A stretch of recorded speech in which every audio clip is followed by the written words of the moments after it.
Audio is good. Audio's looking real nice. Audio. El audio está trabajando bien duro, and you can catch our Spanish version of this podcast on Telemundo 900.6. Today on Telemundo. I mean... Gloria, no! Yeah, well, today on DIGI STATE, actually. So Brand new. let's get this DIGI STATE thing popping. Trying a new angle today. We'll see if it works. See if the viewers like it.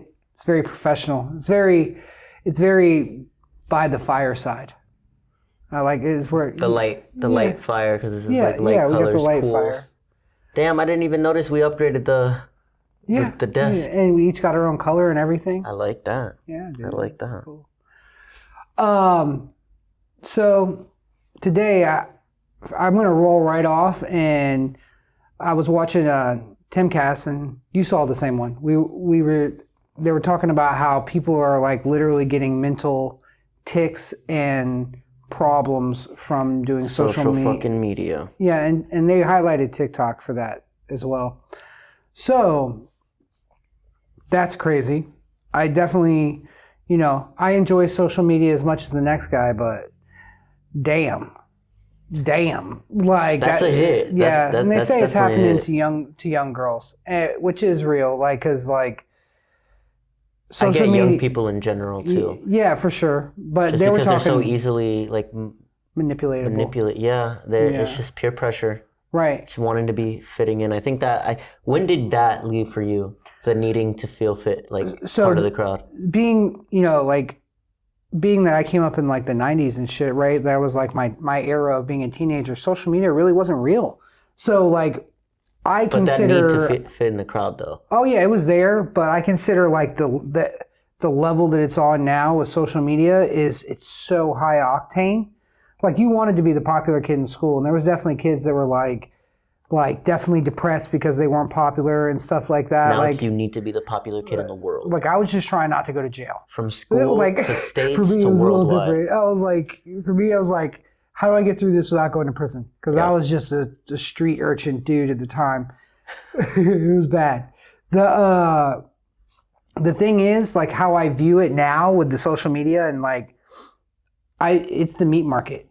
Like we live in the meat market. That's the way I see it now. What do you mean? Like, explain this meat market. I mean, I just I could pull up my phone and like, we're not even talking about porn here. We're just talking about social media, right? Like, dude, everything's on display. The up close version of it with the barely anything on. It's all there. So I think it's a huge culture thing that we're going to need to kind of get around, because at the end of the day, I think everything that's happening is just natural for human state, except for the technology is advancing that a little bit. Like when we were discussing how it would be in your school and how it would be to want to be fitting in, you would only have to kind of be peer pressured by the people in your city, which is probably like closed, tight community. Right. Now people, it's like you don't even need to be from New York, and people will be watching New York Vines, what the hell, I'm so old. Vine, like TikToks, all this thing that they're just so open to. Even kids, like information is just flowing out there. So it's like they're just shocked with this so early on compared to what we were. And so like now you're seeing this massive adoptive like culture of information. There was definitely like the thing is, it's like trends are so much like, so like when I was a kid, a trend was something that lasted for like a couple of years. Now it's like every other week they got a new trend. And the thing is like for human beings, finding like a comfortable routine is like really helps our brain not go crazy. We've reached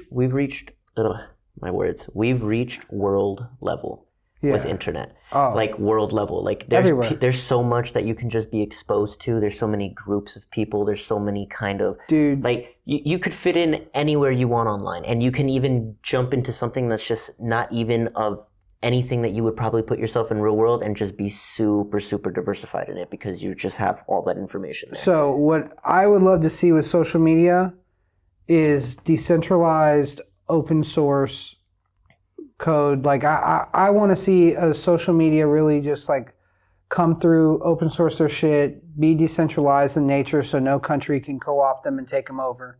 You know what I mean? Because by being decentralized in every country, it makes it like really hard for a government to come lean in and be like, well, we're going to shut down your servers. And they're like, okay, well, these are only 0.01% of our servers.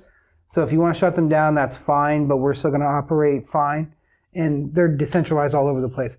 I think a crypto-based social media is probably what it's going to be. I think that's like the way to get through, because right now, social media is so deeply influenced by the governments that are in the local country that the social media is. Like, I mean, I didn't get to watch the whole Joe Rogan with Mark Zuckerberg interview, but I saw bits, and basically the FBI was like leaning on them. Basically, the FBI was just straight up leaning on them, like, this is what you're gonna do. And they were basically like trying to live there at Facebook, from what I gathered. You know what I mean? Well, yeah, I mean, all we see That's it a even problem. from way back. I think there was even a movie that came out talking about the head of the FBI and how corrupt he was and how he used it as his own. Yeah, Hoover. There we go. Yeah. So talking about currency though, so I just saw on TikTok a video. I'm trying to fact check this right now. I can't really see it, but that the UN was kind of proposing a one world currency. They have been. Well, and I know that the IMF is. The IMF? Okay. The International Monetary Fund. Yeah, they are. And then the Fed is also pushing it. And like even regular banks are pushing back. They're like, banks are saying like, if they do this, we're not banks anymore. Like, we are just all the Fed. So I know that they've been proposing this, but I mean like recently they had like a congregation of everyone. Yeah, they're going for it, man. They're going for it. They're going for it. Like, the inflation shit isn't on a mistake. Why not reach for more power, right? Like, they're already losing so much, they need to grasp onto something. Dude, the hyperinflation... Blockchain ruined their little, their dreamland of fiat currency. Blockchain still needs some type of outside currency to exist independently. Yeah, but the fact that this is the only... Like, obviously, any market can be manipulated if you really want to. Of course. Because it's just... That's just how it is. But there's something completely different about a market when we're talking about, like, you can just hyperinflate it. And then what's really crazy is people are walking around with dollars in their pocket thinking that the money or the value of it is just not changing because they always see that $1. They don't see that it's actually, like, in their heads, I think majority of people think when inflation hits that prices are rising up. And I think that they're just thinking that item prices are rising up and not realizing their dollar is just not. A world cryptocurrency, this is not what they're proposing, but I mean, you really could do it. Like, they're proposing centralization. Yeah, if you had a Bitcoin that could scale and actually like do transactions in a moment or a few seconds. Ethereum. And then 2.0. Yeah, Ethereum 2 I think is the answer. Let me just put that in there it could scale quick. And then it also, the transaction fees are a fraction of a cent. Once it does that, the thing is it has to be a DeFi because you have to be anonymous. If you're not anonymous, essentially you eliminated freedom. Yeah, there needs balance. Like ultimately not being anonymous is great because it would get rid of the worst people in the world. It would make it to where they couldn't have commerce. But that just wouldn't be freedom. But it also takes away all the freedom of the good people. That's like taking away free speech. Yeah, you can't take away the freedom of good people to try to catch bad guys. I think you allow balance in that situation, and it's going to trump it. Like, truth is going to trump lie, even if you allow free speech, and no matter, like, obviously hate speech is something, whatever. I mean, it's still allowed. But violent speech or anything like that, like, that's obviously taken. Because when you said truth trumps lie, that reminds me of what Jordan Peterson was talking about when he was saying Chinitza. You know what I'm saying? He was saying, yeah, it's basically a writer. I'm probably butchering his name, but basically he's saying that when you agree to a lie, the consequences for doing that become worse compounded over time. Mm-hmm. So like, say somebody's like not actually super woke and doesn't actually believe that crap that they're talking about in the super most extreme woke version of reality, right? And they're scared to the point they still need to. They're scared, so they lie and act like they agree with that nonsense, right? And by doing so, the consequences for when they actually pull the plug and can no longer agree, because it's just going to go more extreme. Mm-hmm. Like, you agreed with the lie that men should compete against women in sports. Like, that's nonsense. It's not right. You know what I'm saying? They're getting hurt, right? Like, if you agree with that, eventually they're going to take it to the point where they're like, oh, pedos are okay. It's okay to be a pedo. It's just normal, right? And then when you try to be like, no, I can't get down with this anymore, they're going to destroy you because you already agreed with them so many times. You give up your power. That's how totalitarianism works. Yeah, that's exactly how it works. And ultimately, you give up more and more, and they'll never give it up. Ultimately, the more we agree to a lie, the worse it's going to get. And that really goes into financial too. Like if everybody just agrees to this centralized cryptocurrency that's going to take over the world, we're all just like, well, it is what it is. But so like we're screwed. It's not going to be good. I 100% agree with that. We have to just like when it comes out, it's just nobody uses it. Like screw it. This is the thing though. Now the same way that fiat currency kind of like coerced all of humanity at this point into like this kind of like financial slavery that we don't think is because we've been living in this so long. But if you actually understand the fiat currency system and the way everything works, you'll understand this is a complete manipulation. Right. What we're using to get paid for our work is debt. Yeah. Like it's literally like, oh, here's a part of trillions of dollars of debt. It's worthless and it doesn't give you what you work for. That's not giving you what you work for is some type of mild version of slavery. Yeah. But so I think what's happening now is like a lot of people are coming to terms with understanding what our financial system really is. But the way that these people manipulated the whole world and coerced us into this was when people really didn't know what the financial situation was of things. And then they were able to start this fiat currency that never had enough of anything or gold. They slipped it in. Which was the standard to back up. They slipped it in. Like basically we had like a treasury-based currency that was not a debt-based currency. And like, I believe it was like during like Christmas Eve or some shit, they voted in the Federal Reserve and like what they printed looked almost exactly like it before. It was like, they just changed the Federal Reserve note and it was like similar. It was very subtle and people really didn't know what it was. No one really announced it. I think there was only a handful of people actually present that voted on it. Well, the thing is people don't know about this and that's why it's easy to be that sneaky. Yeah. And so now that we discussed that, think about decentralization and centralization. People nowadays are pushing just crypto, and a majority of people who know cryptocurrency don't know about either decentralized or centralized at all. They don't know the difference in it. So it's so easy to coerce the world into thinking blockchain is this beautiful thing, which it is. It has its bads and its goods. It's beautiful and terrible at the same time. Which is great. That's what you need. You need Chaos the flexibility. Yeah, exactly. Yeah, dude. So like, the reality of it is like decentralization with censorship-proof transactions and anonymity on your wallets. Getting that technology to actually function conveniently is the hardest part, right? With crypto, and once it gets to that point, like where it's actually like quick, as fast and easy as PayPal, and it's still decentralized, then we're good. Right now, what's going on with how heavily regulation is coming towards centralized platforms and centralized coins, bro, those things are about to be just as manipulated as the stock market. Obviously, but this is what happens when you see like people trying to gain control. Bitcoin did the same thing. The stock markets do the same thing. This is a little more transparent because blockchain, obviously, if you understand how it works, it's basically a ledger. You can see the first transaction. So when you see those high market manipulations, I think there's some kind of like, and in the beginning of this podcast, we talked about how manipulation, no matter what, can happen in a market. Of course, if you have a big enough bank, you can manipulate it. The thing is, you can see it with blockchain. You can. Which changes everything. You can see it. Because that small level of transparency, and I don't need to know who's buying what or what, but the small level of transparency really makes a huge difference. It really does, because now there's not this fake market manipulation. It does, but the thing is, the bigger crypto gets, right? Like we'll be fundamentalists right now and just talk about Bitcoin, right? Once Bitcoin hits like a $20 trillion valuation, which it will, that's only 20x what it is, right? Once it hits a $20 trillion, right now? Yeah, and it's done way more than 20x many times, right? So once it hits that evaluation, at that point, it becomes like unmanipulatable to any 1%, 2%, whatever, but it becomes so large that even the biggest fish in the world can't buy in big enough to pull the liquidity out. Yeah. Right. And so the bigger chains get, the better. Obviously, what we're rooting for is DeFi chains to become the biggest chains. Like when you get like those Cardanos and shit like that, where like that shit is just completely central control, and like that's, you don't want that. That's not good.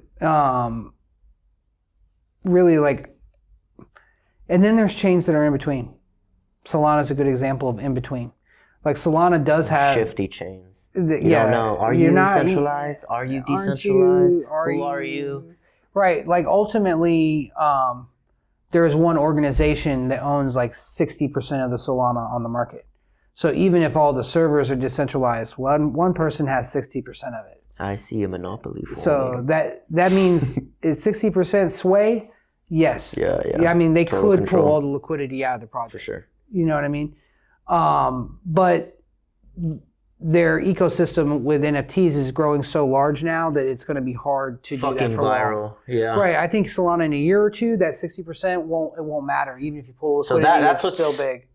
What we were just talking about with chaos, like that right there, Solana just shows it. Somebody who's listening to this should pull up a graph, go to CoinMarketCap and look up Solana and the fluidity that just this coin, this blockchain has. And you really can tell people are fucking with the market. It's really good, but there's a lot of mysteries in it. Like, so I like it, and there's a ton of money being made with it right now, so I'm not going to knock that. As far as how's it going to survive the SEC making all these rules that they're trying to, because they're going hard. SEC is going I think all of this is a money grab right now. I think a lot of this is a money grab. There's so many blockchains. Like if you're investing in ERC20s and stuff like that, like good for you. It may have a the biggest long-term holder that I think you can really hold on to is a blockchain, like a specific blockchain. Yes, that's where you're better off. I believe. Yes, that's my opinion. No, you're completely right. Yeah, it's your opinion and whatever. You got a different opinion. Blockchains are definitely going to outlast every other project. If you're talking about anything long term, yes. I mean, obviously short term, unless you get in early on the blockchain, it's a slow burn. And don't get me wrong, still, you and me have made fucking 20, 30, 40x off ERC20 tokens too. Yeah. Like, so I get that, but those are the quick come up, and NFTs are even quicker. On Solana. Yeah. Well, NFTs are quicker on all chains. Like within a couple of days, you either made it or you didn't. Yeah. But Solana is just, there's just something to it, bro. It's just fucking it's the same group of people. It's the same group of people. Yeah, you can see it. You know what I mean? And they're popping it. It's definitely, it's a hustle, bro. And it's working. It's definitely working. And the people that can't keep up, or they're holding the bag. So I think this is happening so fast that that one world centralized currency is going to have to be pushed to the forefront by whoever's doing this if they want it to be anytime soon. Because if it's not, I mean, they can push it all they want, but if like 4.5 billion people are like, fuck that, bro. Okay, but before you get to that point where it's 4.5 billion people saying fuck that, they need to do. That's why I'm saying there's this time thing going on, because right now cryptocurrency is brand new to the majority of the public. So if they can do this now and coerce the rest of the world into that, they have it. If they just let this slide for another 10 years, the kids now, like half of my clients who are like 18 to 20 something are all crypto savvy. And if they're not, they know at least a little bit. And the thing is, like, because we're in a bear market right now, market's low as shit. And in these type of times, it doesn't even attract a lot of people when it should. Like if people were smart, they'd be like, "Now's when you buy in." You're right. Well, no, a lot of people that I talk to are just straight like, this is why you want to be liquid. Yeah. Because you're just pumping in this bitch like just nonstop. And I'm telling you, last year if we would have made that pull when we timed it out and had that to the side right now, done. Oh my god, done. That was half. Bro, that would have next year. Yeah. No. This, I'm telling you, I think right now, mark my words, if this didn't happen. And if I didn't take the bag, I hate myself. But either way it goes, I know for a fact that at the end of this fucking year, with all the liquidity we're pumping into, I'm telling you, I need to be up in the mills with my wallets. If I'm not, I'll be in the 500s. That's where you want it to be. I definitely want to pump more liquidity into it, but it's coming. I'm finding the way. I'm definitely hodling with what I have, and I didn't get rid of anything I had from the last bear market. Also, from the last another opinion I had, hodling is great, like what I just said with blockchains, but I 100% believe that a lot of ERC20s, ERC720, all these tokens and NFTs and lands off of this, get your flip, dump back into the normal blockchain that you have, and constantly keep doing that. For sure. Because we hodled a few bags that were fucking 102 plus. Yeah, it was too late to pull by the time we realized what was happening. Yeah. We saw it. We just like, it's so easy to be a man. We just wanted to be greedy. Just, to be it's fucking like, but what if hungry. it doubles again? Yeah. It's What? all right. I know I've already 700x, but okay. maybe there's okay. 1,000 in here. It's all right. You know what I'm saying? We should go to a casino. I feel like the category that...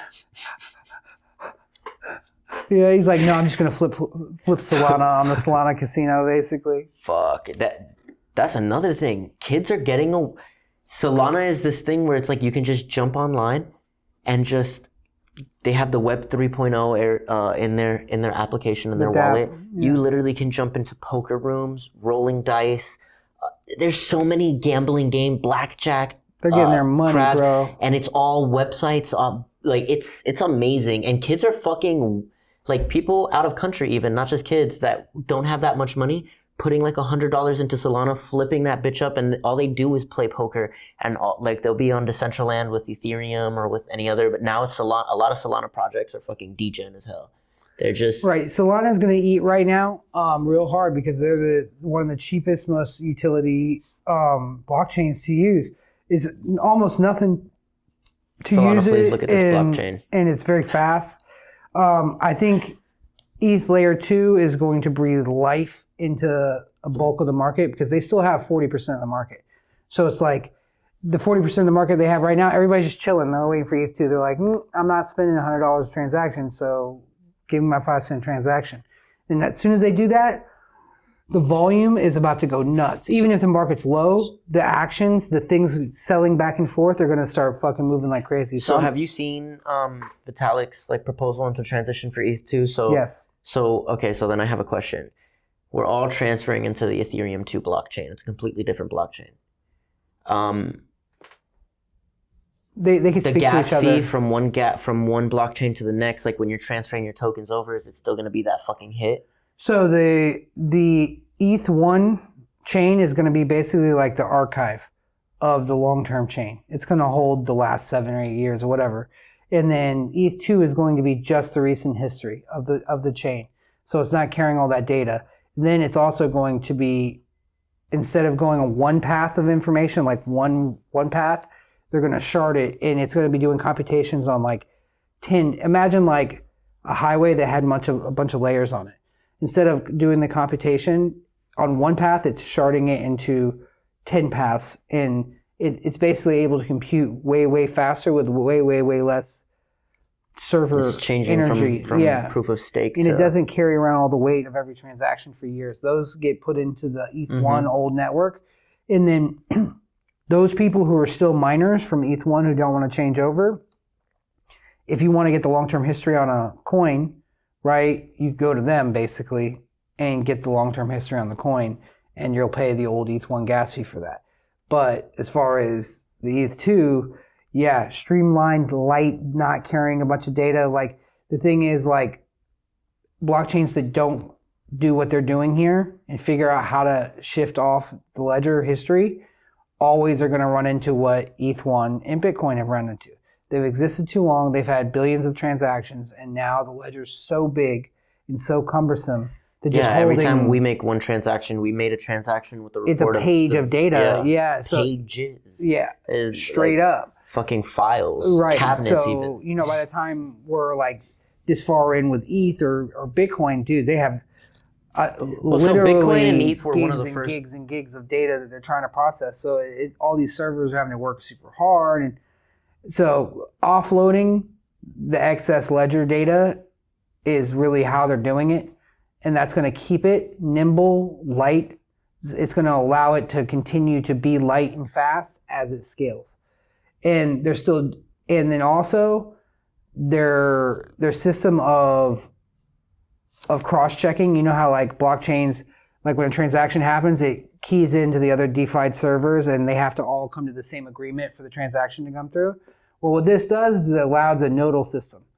Essentially, it breaks it down. When ETH was made originally, all the servers had to agree because there wasn't that many servers. Well, now there's a lot of servers. So what it's going to do is it's going to pick randomly a portion of the servers to come to an agreement, right? So instead of having all multi-million servers coming to the agreement, it's like, no, it's going to pick 500 servers. And if these 500 servers agree, it's a good transaction, right? So instead of having all that processing happening for every transaction, it's now brought down to way less servers. Now the number I'm giving on them is not the same, but it's basically they're using nodes. So instead of hitting every server, like if each one of these patches on this table was a server, instead of having to use all of them because there's way more servers than there was when ETH started, they really only use half of them. If half of them agree, the transaction is good. That's good. You know what I mean? And then I was looking up exactly how ETH2 is going to work. The only thing I had a question about was transferring from one blockchain to another. Exactly how that's going to work with the gas. I think it's fee. going to be. They're doing a migration. They're just airdropping. You might everybody. get hit with that ETH1 gas fee for your migration. You might. Okay, yeah. But once you're there, you're there. You know. That's what I mean? exactly what I was thinking in my head. Probably will. It's probably the last transaction. You know, it's literally going to take all the ledger of that ETH that you have and give it to the ETH1 miner, and they're now going to be the archive guy. They're the librarian now, not the miner. You know what I mean?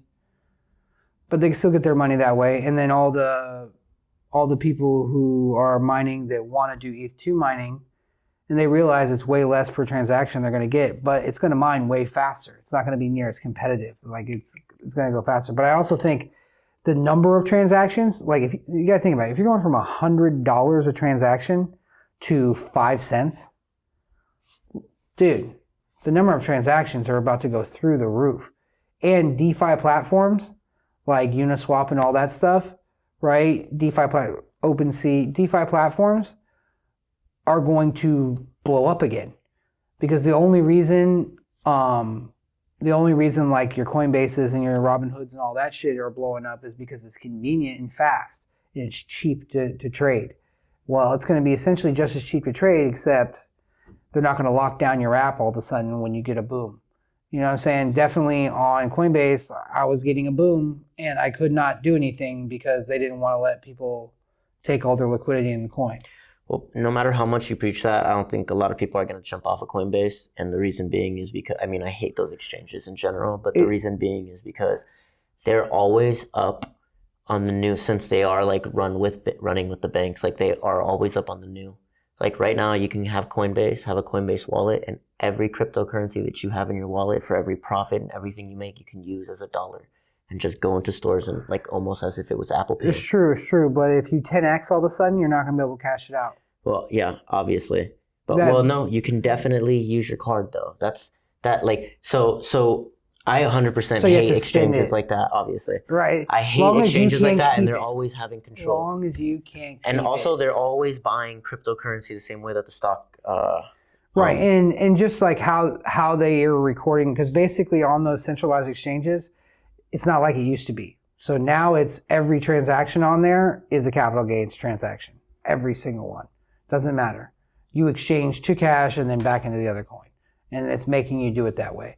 And that's because... I'm not so sure on the tax laws just yet, because I don't know if Coinbase is paying taxes. Centralized exchanges have to basically report every transaction is like, instead of it going from like, say, ETH to Bitcoin, right? Before it was just ETH to Bitcoin. It wasn't a cash out. You didn't cash out. You just went ETH to Bitcoin, right? Now it's on the centralized exchange, it's done like this. As far as I understand, it's ETH to cash to Bitcoin. And then when Bitcoin comes out, it's to cash and then to ETH. So by adding that step, it makes every transaction a capital gains transaction, right? But in DeFi, you can't do that, right? They can't do that. Only centralized things can be regulated. That's the whole point of DeFi. So I think by DeFi becoming inexpensive and fast, which it desperately needs, right? Because ETH back in the day was inexpensive and fast. It was just the ledger got too big and the data became too large, and you're paying for server data, essentially. You know what I mean? So I think that it could cause a real boom in DeFi, and I also think as the SEC keeps regulating everything, and they're going hard, they're in the paint. They're like, this is our number one goal, right? So they're going to scare people off of a lot of those exchanges. I think a lot of people are going to start to realize very quickly that it's better to be in DeFi. And the thing is, if they understand what DeFi is.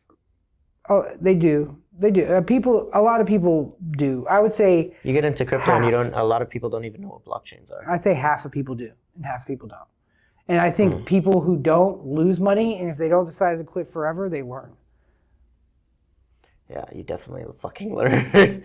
You definitely learn. You're going to lose money. Yeah. You're going to lose money. It happens. You got to learn.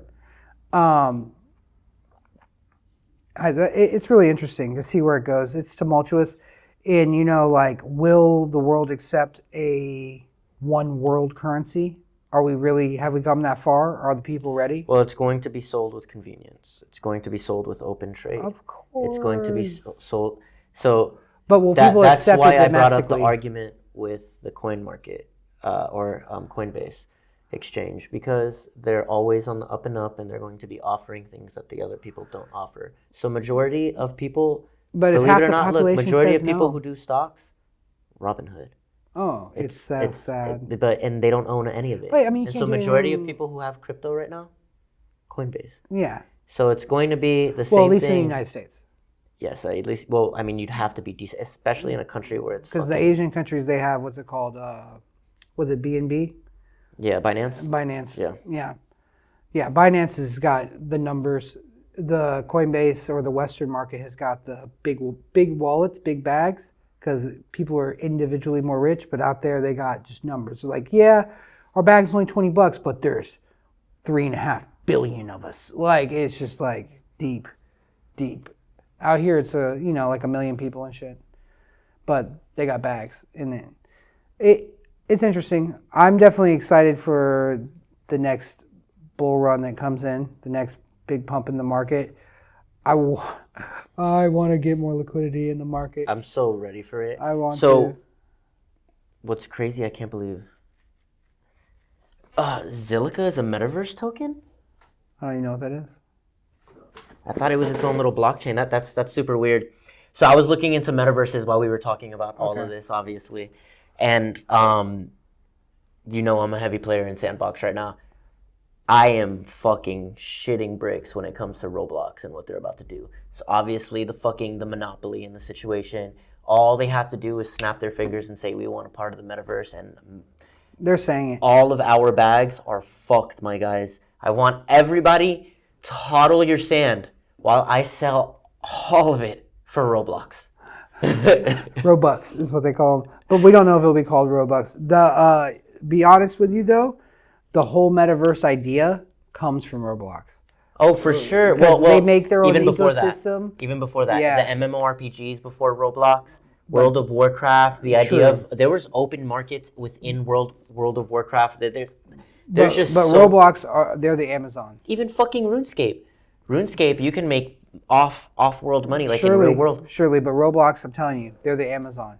Well, Roblox got it down correct. Users, bro. Roblox definitely got it down correct, and they got everything in their process down to a T. And they don't even make games. Other people make creators make games. But this has been an idea coming from a long time ago, way back in the day with manga.hack. For sure. Way back, like people have always thought about this reality you can jump into. But they definitely run it, man. I'm telling you, like 125 million daily users. There's just nothing. There's just nothing on that tier. You know what I'm saying? So if they just converted everything that already existed in their ecosystem into NFTs and Roblox or Robux became the blockchain that's running on, it's a wrap. It's over. It's a wrap. They would that might be the strongest. They would evaluate it like $1 trillion. 125 million that might be the users? strongest blockchain. And what's crazy for them to get into the game now would be so vital because they've looked at all the errors that all these blockchains have made. Obviously, blockchain, like Bitcoin came out,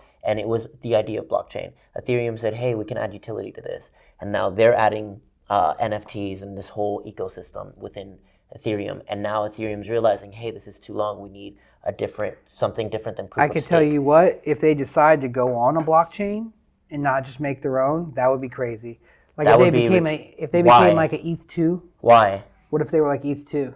So what's player one's what's the player one name of the corporation that they're fighting? IOI. IOI is Roblox, bro. They are going. Forget the UN. Everything we just talked about a second ago. I just had a fucking premonition. Yes. IOI is Roblox. Someone shoot Hitler right the fuck now. The thing is the UN and all this and the corporations, what they are is they're trying to marry like a totalitarian light, totalitarian sensitive and talk to you nice while they're doing it, state with business, with the biggest businesses in the world. And when you marry business and state, which is the US is doing that right now, when you marry business and state, you get you get fascism. That's what that is. That's the definition of it. You know what I mean? It's you marry the two. And so that's what they're trying to do right now. They want to marry the two big time. And that has to do with all the money markets. It has to do with everything. And in the United States, I would argue that they're married. Now, are they in an abusive marriage right now? They're definitely in an abusive marriage, right? So, like, definitely companies are getting straight up bullied by the government. You know what I'm saying? To do what they're told. And so right now, this is like one of those, oh, that's the Ethereum merge? This is the fucking countdown. 2 days? 2 hours. Is there any way we can just post this on the screen? 2 hours, 2 days, 9 hours, 36 minutes, and 38 seconds left. All right, so that means I'm going to have to make sure to publish this video very quickly. Yeah, so Ethereum is definitely gonna. Let's see what it does. I would have thought if this timer's out and this is legit, this is why the pump has been going on. Let's go check out CoinMarketCap. Dude, I wish I was in a position to buy more Ethereum right now, but I got some. I'm about to unload on Ethereum right now, bro. Buy like maybe 7 more, maybe 8. Forget everything else I wanted to buy, that camera stuff. Yeah, dude. Dump! Yeah, I think it's going to be. This may be the moment that starts to trigger the next bull run. To be honest with you. So right now, as of no, we haven't even seen a pump in the past 3 months. We've seen a small pump, but this is going to be. We're gonna change because the volume for the pump it jumped like a good 15, 13 billion. So we're about to see like a 15, 13 billion pump minimum again once this hits, because when it got announced probably about 3 months ago, you see a fat rise. It went from 12 billion to 24 billion. I wonder how it's going to work. Are they going to airdrop it? We got to migrate it. That's what I was asking earlier. Let's see. Well, you and me both were ledgered the fuck up. High security. No hard stealing wallet, us. baby. No hard stealing wallet. anything. Get a hard wallet. Get a hard wallet. I'm not telling you financial advice. Just get a hard wallet. Guys, make sure you get a hard wallet, and for extra security, drop us your seed phrase. Send us all your crypto. This is not financial advice, nor are we financial advisors. We are idiots. Don't listen to us. What's wrong with you? Idiots that make a lot of money. Yeah! And yeah, well, you know what? I think we're going to wrap it up here with that. Just so everybody knows at home, if you got a comment, you want to say something, say it in the comments. Our comments are unlocked. What's your favorite blockchain, people? Yeah, what is your favorite blockchain?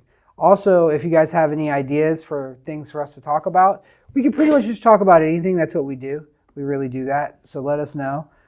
If you think we're idiots, let us know so people could argue with you and we could get our engagement up. Thanks. Gotta love the haters. Ding. But, this is Taylor Talks, Chris Taylor.